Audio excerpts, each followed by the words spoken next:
దేశంలో ముస్లింలకు లేవా అని ఈ రోజు నేను ఈ వేదిక ద్వారా కేంద్ర ప్రభుత్వాన్ని ప్రశ్నిస్తున్నా.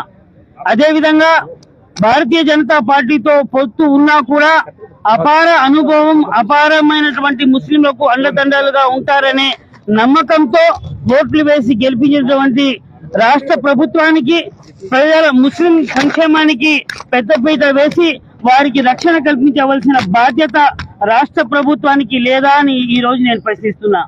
భిన్నత్వంలో ఏకత్వం, సర్వమత సమ్మేళనం, సంస్కృతి సాంప్రదాయాల సంగమం భారతదేశం. ఈ దేశంలో ఎందరో స్వాతంత్ర సమరయోధుల త్యాగాల పునాదుల మీద ఈ దేశానికి స్వాతంత్రం వచ్చింది.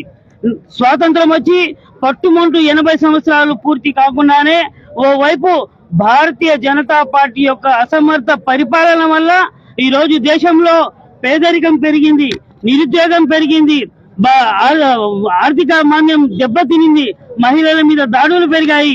వీటన్నిటిని గాడిలో పెట్టి దేశాన్ని అభివృద్ధి పదంలో తీసుకొని వెళ్లాల్సినటువంటి భారతీయ జనతా పార్టీ ప్రభుత్వం కులాల కుంపట్లలో, మతాల మంటల్లో చలి కాచుకుంటూ కేవలం ముస్లింలను టార్గెట్ చేస్తూ మత ప్రాతిపదికన వక్ఫ్ సవరణ చట్టాన్ని తేవడం ఎంతవరకు సమంజసమని నేను ఈరోజు ప్రశ్నిస్తున్నా. అదేవిధంగా మత ప్రాతిపదికన తెచ్చినటువంటి వక్ఫ్ సవరణ బిల్లును వెంటనే భారతీయ జనతా పార్టీ ప్రభుత్వం వెనక్కి తీసుకోవాలని, ముఖ్యంగా గౌరవ ముఖ్యమంత్రి వర్యులు చంద్రబాబు నాయుడు గారు రాష్ట్రంలో అశేష ముస్లిం ప్రజానీకానికి వెన్నుదన్నుగా ఉండి పార్లమెంట్ లో ఈ బిల్లుకు వ్యతిరేకంగా ఓటు వేయాలనేసి నేను ఈ వేదిక ద్వారా డిమాండ్ చేస్తున్నా.